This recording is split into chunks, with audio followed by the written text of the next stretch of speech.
إن الحمد لله نحمده ونستعينه ونستغفره ونعوذ بالله من شرور أنفسنا ومن سيئات أعمالنا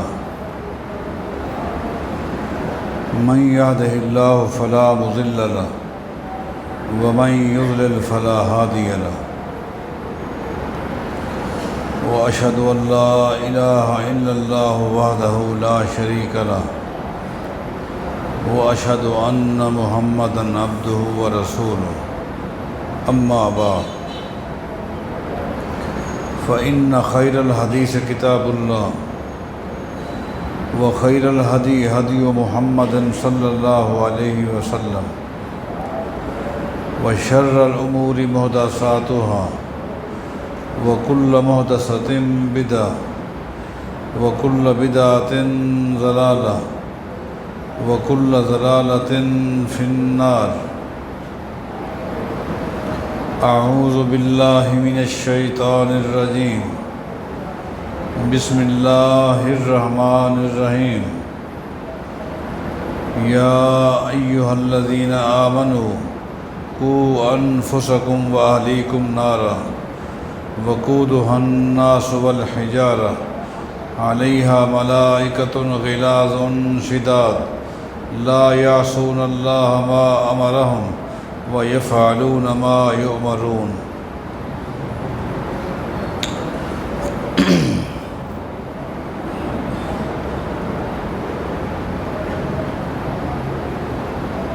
صحیح بخاری کے حوالے سے ایک حدیث آپ کو سنانے لگا ہوں۔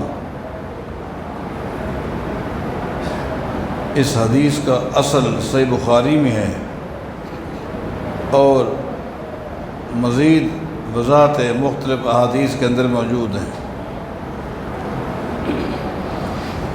اس حدیث کو سامنے رکھ کر فکر آخرت کے عنوان پر ہم نے غور کرنا ہے کہ آخرت کا معاملہ کتنا حساس ہے اور ہم آخرت کے حوالے سے کتنا فکر مند ہیں۔ یہ وہ باتیں ہیں جن پر آج گفتگو کرنی ہے۔ حدیث کچھ یوں ہے، ایک صحابی ہیں عثمان بن مظعون رضی اللہ عنہ،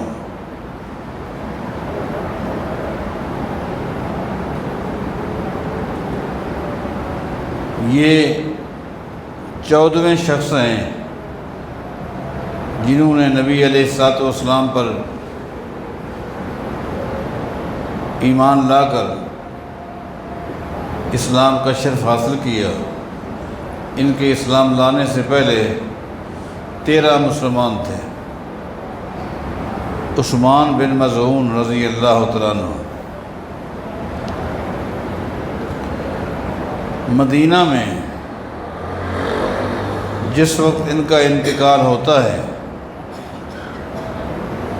اور یہ بھی بتاؤں کہ مہاجرین میں سب سے پہلے مدینہ میں فوت ہونے والے یہی عثمان بن مظعون ہے رضی اللہ عنہ۔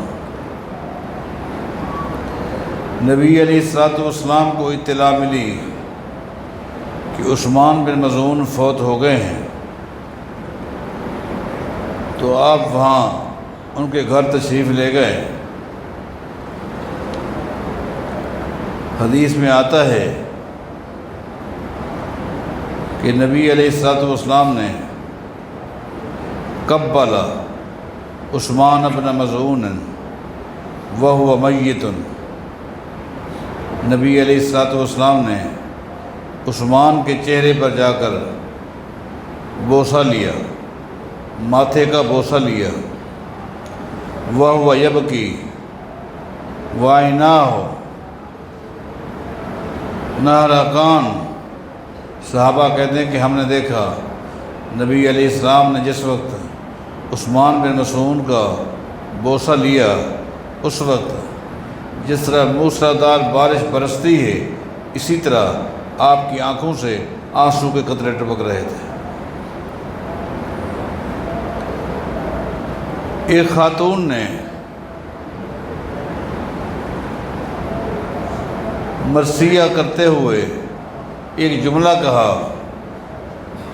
جو نبی علیہ السلام نے سن لیا۔ اس خاتون نے کہا رحمت اللہ علیک یا ابا صاحب، اے ابو صاحب، یہ کنیت ہے عثمان بن مظعون کی، اے ابو صاحب تیرے اوپر اللہ کی رحمت ہو۔ آگے ایک بڑا خطرناک جملہ کہا اس نے، کہنے لگی فشہادتی علیک لقد اکرمک اللہ، میں گواہ ہوں کہ اللہ نے تیری خوب عزت کی ہے۔ تو دنیا سے چلا گیا، آگے اللہ نے تیری خوب عزت کی ہے، میں اس بات پر گواہ ہوں۔ آخرت کے حوالے سے کسی چاہے وہ کتنی بڑی عظیم شخصیت ہو، اس کے بارے یہ کہنا کہ اللہ نے تیرا بڑا احترام کیا، بڑا اکرام کیا، بڑی عزت کی، یہ جملہ بڑا خطرناک ہے۔ اس جملے کو نبی علیہ السلام نے سن لیا۔ نبی علیہ السلام فرماتے ہیں وما یدریک، اے ام العلا، اس خاتون کا نام ہے ام العلا، تو نے عثمان کے بارے یہ جملہ کہا ہے، تجھے کیسے پتہ چلا؟ تجھے کیسے پتہ چلا کہ عثمان کی اللہ نے عزت کی ہے، اللہ نے بڑا اکرام کیا ہے، تجھے کیسے پتہ چلا؟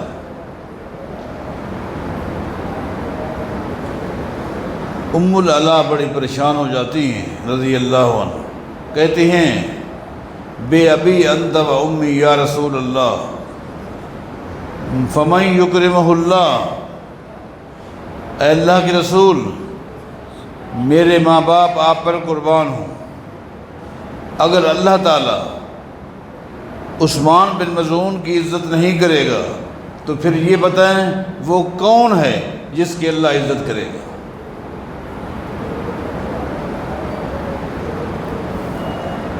خاتون نے یہ جملہ کیوں کہا؟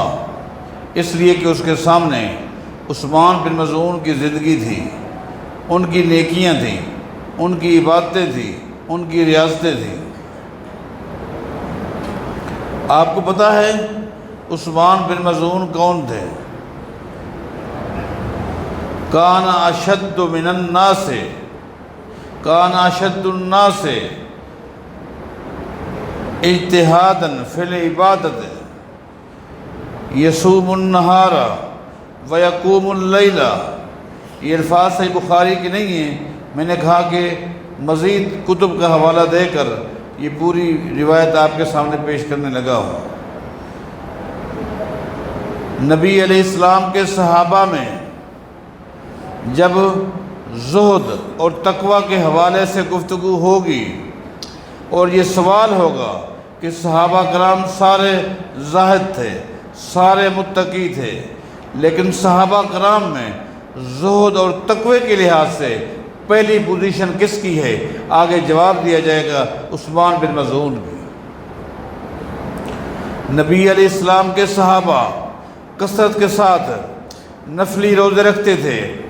جب یہ سوال کیا جائے گا کہ صحابہ کرام میں سب سے زیادہ نفلی روزے رکھنے والا کون تھا، جواب دیا جائے گا عثمان بن مظعون رضی اللہ تعالیٰ عنہ۔ صحابہ کرام تہجد گزار تھے۔ جب یہ سوال ہوگا کہ صحابہ کرام میں سب سے لمبی تہجد کی نماز میں قیام اور رکوع کرنے والا کون تھا، جواب ملے گا عثمان بن مظعون رضی اللہ تعالیٰ عنہ۔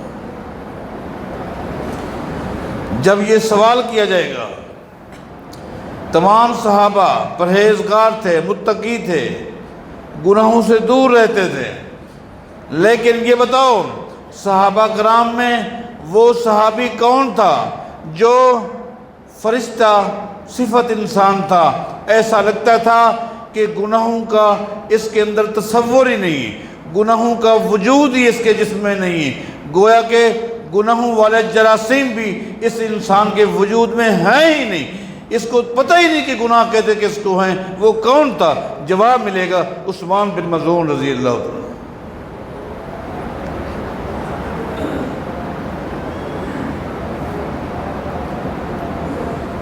ان تمام چیزوں کو سامنے رکھ کر خاتون نے کہا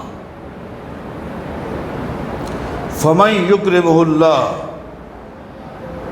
فَمَن يُكْرِمُهُ اللَّهُ، اگر اللہ تعالیٰ نے عثمان بن مظعون کی عزت نہیں کی ہوگی تو کس کی عزت کرے گا؟ پھر کون اللہ کے ہاں عزت کا مستحق بن سکتا ہے؟ نبی علیہ السلام نے جو جملہ کہا وہ ہلا دینے والا ہے، ہلا دینے والا ہے۔ اور یہ جملہ جو کہنے لگا ہوں یہ صحیح بخاری میں ہے۔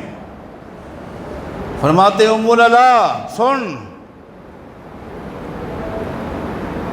تو عثمان بن مظعون کے بارے یہ کہہ رہی ہے اللہ نے اس کی خوب عزت کی ہوگی، ٹھیک ہے، ایک بات سن لیں، انی لارجو لہ الخیر، میں عثمان کے بارے ایک اچھی امید تو رکھ سکتا ہوں کہ اللہ تعالیٰ عثمان کی عزت کرے گا، احترام کرے گا، ایک امید تو کر سکتا ہوں، لیکن یقین کے جملے سے کچھ نہیں کہہ سکتا۔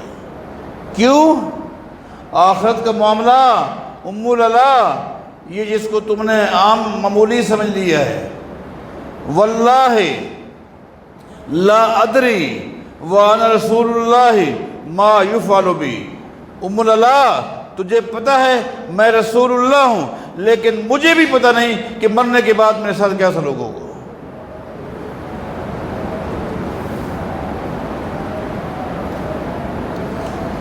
آپ غور کریں آخرت کا معاملہ کتنا حساس ہے۔ یہ کون جملہ کہہ رہا ہے؟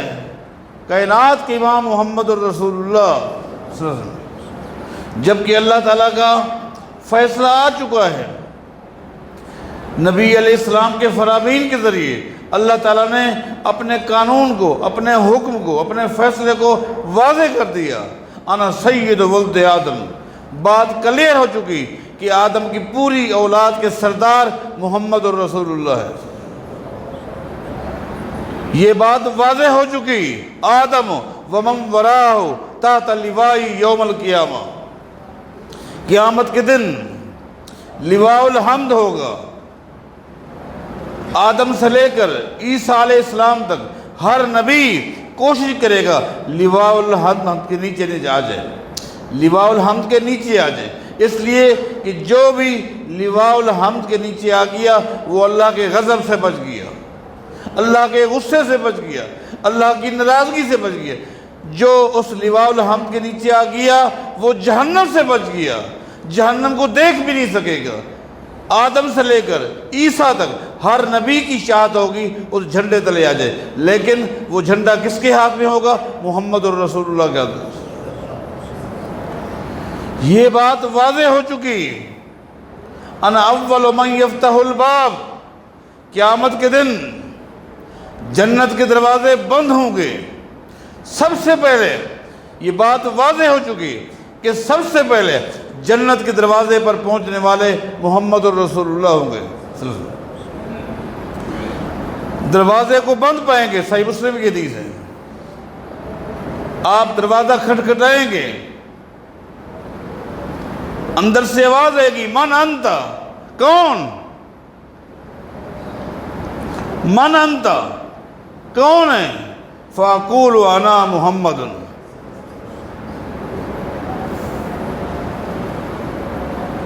نبی علیہ السلام اپنا تعارف کریں گے کہ میں محمد ہوں صلی اللہ علیہ وسلم، اندر سے فرشتہ کہے گا بے کا امرت، اللہ بے کا امرت، جب سے اللہ نے جنت بنائی ہے اور یہ دروازہ لگا ہے اسی دن سے اللہ نے مجھے کھڑا کر دیا ہے، اسی دن سے میں کھڑا آپ کی انتظار کر رہا ہوں۔ اسی دن سے آپ کی انتظار میں کھڑا ہوا ہوں۔ اللہ کا حکم ہے کہ جنت کے دروازے کا افتتاح کریں گے تو محمد رسول اللہ کریں گے۔ یہ بات واضح ہو چکی، قیامت کے میدان میں حوض کوثر جس کا مالک اللہ نے محمد رسول اللہ کو بنایا۔ فمن شرب منہ شربۃ لم یظمأ ابدا حتی یدخل الجنہ، جس کے پانی کی تاثیر یہ ہوگی ایک گھونٹ بھی جس کو پانی مل گیا 50,000 سال کے دن میں اس کو دوبارہ پیاس نہیں لگے گی۔ اور اس حوض کا مالک اللہ نے کس کو بنایا؟ محمد الرسول اللہ کو۔ یہ ساری باتیں واضح ہو جانے کے باوجود یہ سبق ہے امت کے لیے، امت کے مردوں کے لیے، امت کی عورتوں کے لیے۔ یہ سبق ہے کہ وہ ہستی کیا کہہ رہی ہیں؟ ام اللہ واللہ ما ادری وانا رسول اللہ صلی اللہ علیہ وسلم ما یفعل بی۔ ام اللہ تو عثمان کے حوالے سے کہہ رہی ہے، میں محمد بھی نہیں جانتا کہ مرنے کے بعد میرے ساتھ کیا ہونے والا۔ یہ ہے آخرت کا معاملہ، بڑا حساس معاملہ ہے۔ اس آخرت کے لیے میرے بھائیوں میری بہنوں تیاری کرو، موقع ہے، اس موقع کو غنیمت سمجھو۔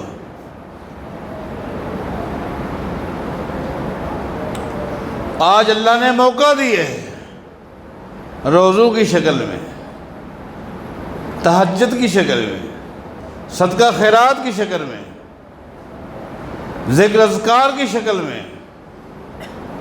لوگوں کو مناؤ، لوگوں کے قریب ہو جاؤ، غلط فہمیاں دور کرو، نفرتوں کو محبت میں تبدیل کرو، یہ بھی عبادت ہے۔ یہ موقع ہے، یہ آخرت کی تیاری ہے۔ اور ان قریب آخری اشرا شروع ہونے والا ہے، جس میں دو اہم ترین عبادتیں ہیں، ایک اعتکاف کی شکل میں، ایک لیلۃ القدر کے حصول کے لیے رات کو جاگنے کی شکل میں۔ یہاں یہ بات غور کر لیں، یہ دو الگ عمل ہیں۔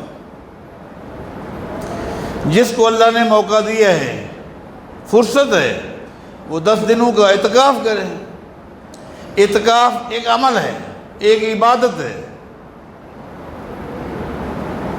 جس کے لیے مسجد شرط ہے، جامع مسجد شرط ہے، چاہے وہ مرد ہو یا عورت ہو۔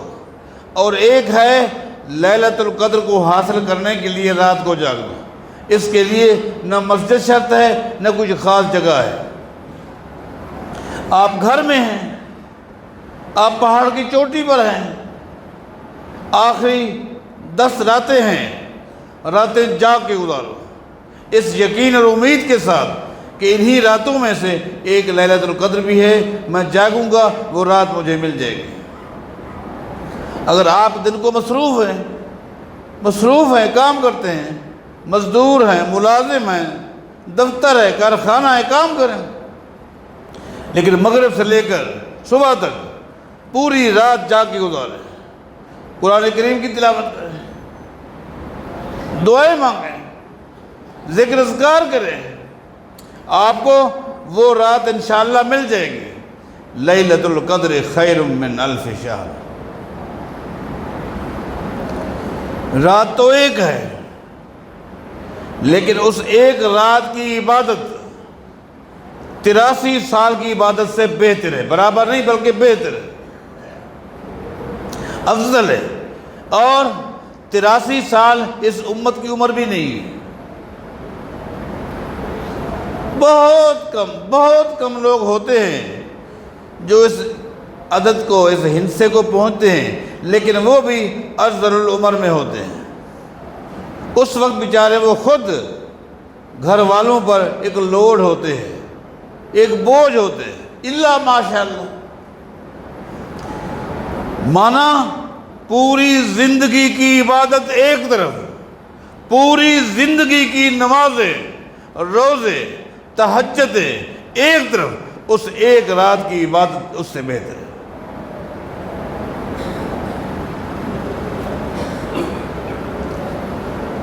یہ گھڑیاں آنے والی ہیں، کسی ایک خاص رات کا انتخاب کرنا صحیح نہیں ہے کہ 27ویں وہی رات ہے، نہیں، یہ اللہ کے علم ہے۔ یہ آخری 10 راتیں دن میں اپنی مصروفیت پہ قائم رہیں، لیکن راتیں جاگ کے گزارو۔ گھر میں اگر آپ سمجھتے ہیں کہ ممکن نہیں ہے، مساجد میں آ جائیے، پوری رات ذکر اللہ کریں، تو یہ آخرت کی تیاری ہے۔ اللہ ہمیں توفیق عطا فرمائے۔ تو نبی علیہ السلام فرماتے ام اللہ، میں اللہ کا رسول ہوں، لیکن میں بھی نہیں کہہ سکتا کہ مرنے کے بعد میرے ساتھ کیا ہونے والا ہے۔ جس وقت نبی علیہ السلام نے یہ جملہ کہا، ام اللہ کہتے ہیں فَأَحْزَنَنِي، یہ الفاظ صحیح بخاری کے ہیں، فَأَحْزَنَنِي، مجھے انتہائی تکلیف ہوئی۔ میں نہیں سمجھتی تھی کہ مرنے کے بعد کا معاملہ اتنا حساس ہے۔ حساس تھا لیکن اتنا حساس نہیں سمجھتی تھی۔ میں تو یہی سمجھتی تھی بس آدمی نمازیں پڑھتا ہے، روزے رکھتا ہے، تلاوتیں کرتا ہے، مرنے کے بعد وہ کامیاب ہے۔ جس وقت نبی علیہ السلام نے کہا واللہ ما ادری وانا رسول اللہ ما یفعل بی، ام اللہ، میں اللہ کے رسول ہوں، لیکن اللہ کی قسم میں بھی نہیں جانتا کہ مرنے کے بعد میرے ساتھ کیا ہونے والا ہے۔ اس جملے نے مجھے پریشان کر دیا۔ میں سمجھ گئی کہ مرنے کے بعد کا معاملہ، یہ گھاٹی، قبر کی گھاٹی، قیامت کی گھاٹی بڑی خطرناک ہے۔ میرے بھائیوں، میری بہنوں، ان گھاٹیوں کے لیے تیاری کرو۔ یہ دنیا فانی ہے، بڑی تیزی کے ساتھ انسان آخرت کی طرف جا رہا ہے، دنیا سے دور ہوتا جا رہا ہے۔ اب تو عمریں اور ہی کم ہو گئی ہیں۔ اور پھر نبی علیہ السلام کی زندگی میں ایک واقعہ پیش آیا ہے۔ نبی علیہ السلام کی پوری زندگی کے اندر ایک واقعہ مجھے ملا ہے، اور وہ کیا؟ ایک صحابی نبی علیہ السلام کے ساتھ مسجد میں بیٹھے تھے، اٹھ کے گئے، تھوڑی دیر کے بعد اطلاع آئی کہ وہ فوت ہو گئی ہے۔ صحابہ کرام پریشان ہو گئے۔ ابھی تو وہ اللہ کے نبی کے پاس بیٹھا تھا، بیمار بھی نہیں تھا، ٹھیک ٹھاک تھا، کوئی تکلیف نہیں تھی، کیا ہوا؟ اس کا معنی یہ اٹیک ہوا، بیچارے کو فوت ہو گئی۔ ایک واقعہ پیش آیا، ایک واقعہ، اس پر نبی علیہ السلام نے کیا فرمایا؟ بھائی تم تعجب کرتے ہو، سنو، قیامت کی نشانیوں میں سے ایک خطرناک نشانی بھی یہ ہے، جس طرح یہ فوت ہوا ہے اسی طرح حادثاتی اموات کثرت کے ساتھ ہوں گے۔ فرمایا یہ قیامت کی نشانی۔ صحابہ کی عقل نہیں مانتی تھی کہ اس طرح لوگ کثرت کے ساتھ مریں گے، پتہ نہیں چلے گا، اٹیک ہو جائے گا، دل کا، دماغ کا، اتنا جلدی موت آ جائے گی۔ ان کی عقل نہیں مانتی تھی، لیکن ان کا ایمان تسلیم کرتا تھا۔ آج اس نشانی کو ہم اپنی آنکھوں سے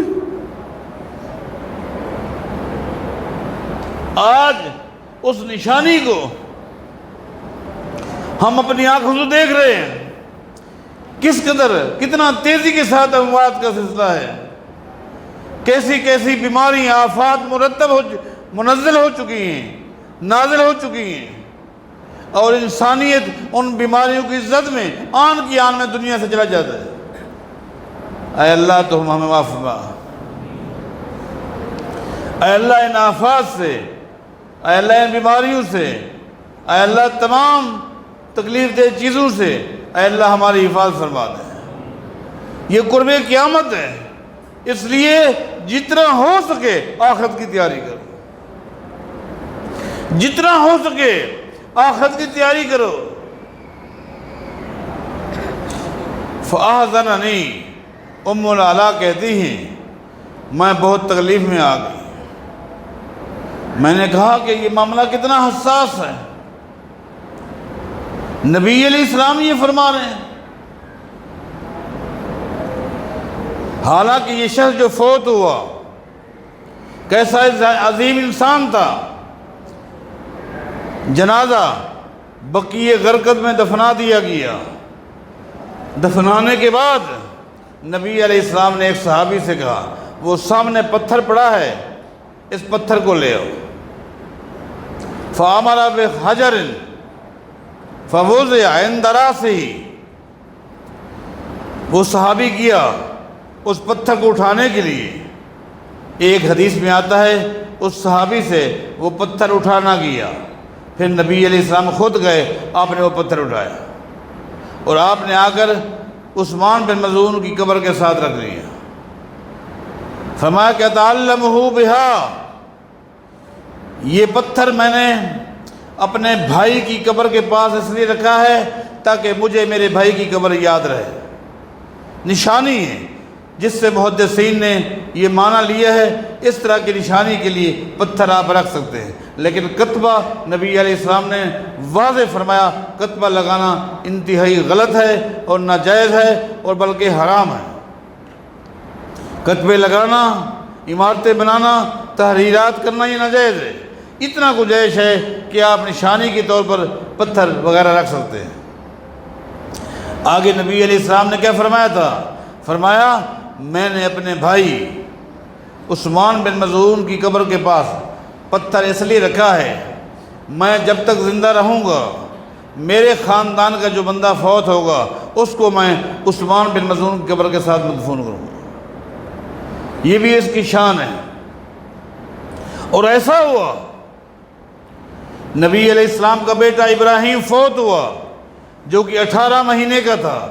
نبی علیہ السلام نے فرمایا میرے بیٹے کے لیے عثمان بن مظعون جو ان کا چچا ہے، جو ہمارا سلف ہے، ہمارا نیک بزرگ ہے، اس کی قبر کے ساتھ قبر کھودو۔ پیغمبر کے بیٹے کو عثمان بن مظعون کی قبر کے ساتھ قبر کھود کر دفنایا گیا اور قبر کے قریب کھڑے ہو کر نبی علیہ السلام نے فرمایا تھا میرا بیٹا اپنے بزرگ کے پڑوس میں چلا جا۔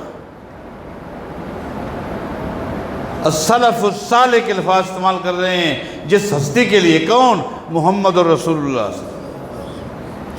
میرے پیغمبر کی بیٹی رقیہ فوت ہوئی جو کہ عثمان غنی رضی اللہ تعالیٰ عنہ کی بیوی تھی۔ جب فوت ہو گئی میرے پیغمبر نے فرمایا میری بیٹی کی قبر عثمان بن مظعون کے قریب کھودی ہے۔ یہ کوئی عام شخصیت نہیں تھی۔ رقیہ کی قبر عثمان بن مظعون کی قبر کے قریب کھودا گیا اور دفنایا گیا، اور نبی علیہ السلام نے وہی کھڑے ہو کر کہا میری بیٹی اس امت کے عظیم بزرگ کے پڑوس میں چلی جا۔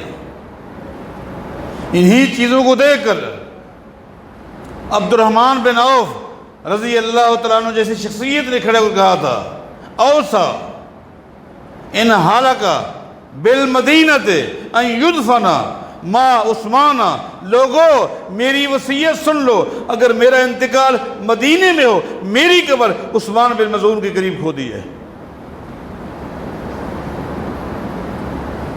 اتنی عظیم شخصیت اس امت میں اس آدمی کا یہ مقام، لیکن اس کی آخرت کے حوالے سے ام العلا نے جملے کہہ دیے، لیکن اللہ کے پیغمبر نے منع کر دیا کہ آخرت کا معاملہ بڑا حساس ہے۔ آخرت کا معاملہ بڑا حساس ہے۔ ام العلا کہتی ہیں میری تو کمر ٹوٹ گئی کہ آخرت کا معاملہ اتنا حساس، ہم تو بس اس گھمنڈ میں تھے، نماز کا وقت ہوتا ہے ہم سارے کام چھوڑ کے نماز پڑھ لیتے ہیں، ہم روزے رکھتے ہیں، تلاوتیں کرتے ہیں، ختم ہو گئی بات۔ لیکن آخرت کا معاملہ بڑا حساس ہے میرے بھائیوں، میری بہنوں۔ کیا دنیا کے ساتھ دل لگا رکھا ہے، اس کی کیا حقیقت ہے؟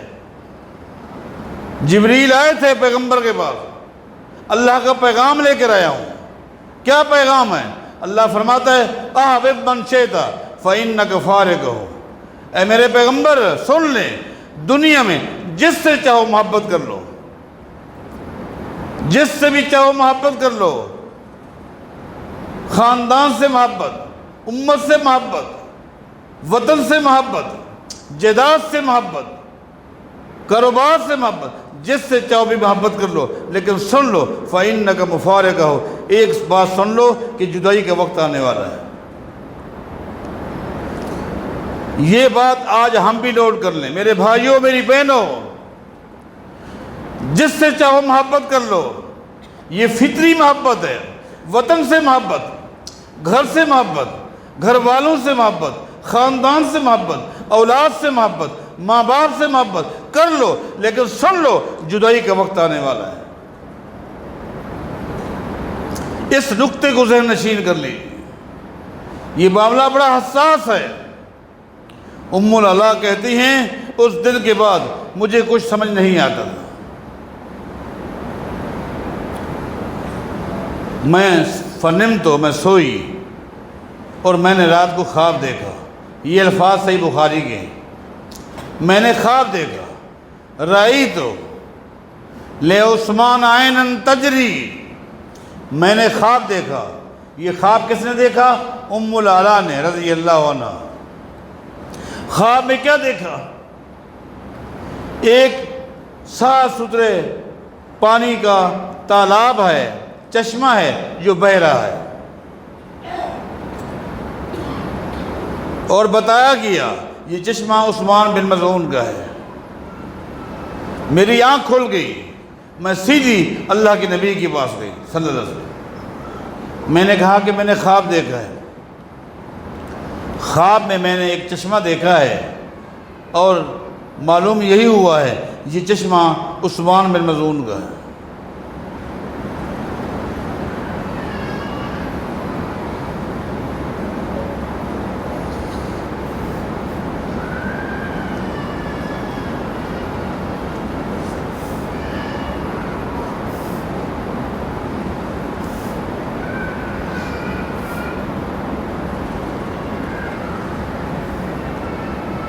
نبی علیہ السلام نے فرمایا ام العلا اب تو کہہ سکتی ہے اللہ نے عثمان کی عزت کی،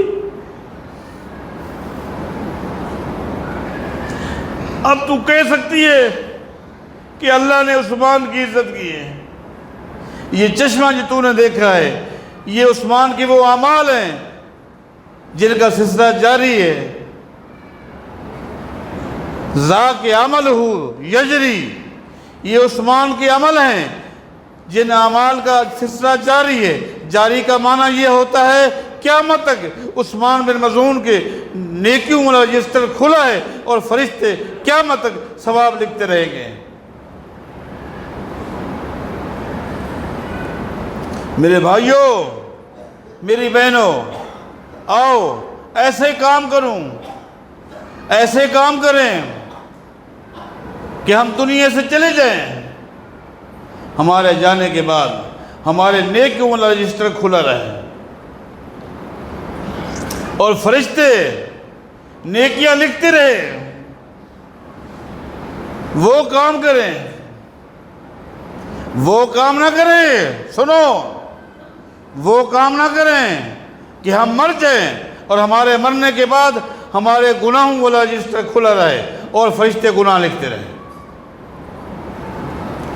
جیسے قابیل نے ناجائز قتل کیا تھا، زمین پر سب سے پہلا ناجائز قتل قابیل نے کیا۔ نبی علیہ السلام فرماتے ہیں قیامت تک اس قابیل کے گناہوں والا رجسٹر کھلا رہے گا، اور زمین کی پشت پہ جہاں بھی ناجائز قتل ہوگا اس کو بھی برابر کا گناہ ملتا رہے گا۔ وہ کام نہ کریں میرے بھائیوں، میری بہنوں، وہ کام نہ کریں کہ ہم مر جائیں اور ہمارے گناہ لکھے جائیں۔ وہ کام کرو کہ مرنے کے بعد گناہوں والے رجسٹر بند ہو جائیں، ملیا میٹ ہو جائیں، اور نکاحوں نیکیوں والے رجسٹر کھلے رہے اور فرشتے لگاتار نیکیاں لکھتے رہے۔ یہ صحیح بخاری کے حوالے سے حدیث سنائی ہے، اس حدیث سے کچھ میں نے اپنے آپ کو، آپ بھائیوں کو، بہنوں کو نصیحتیں کی ہیں۔ اللہ ہم سب کو عمل کی توفیق عطا فرمائے۔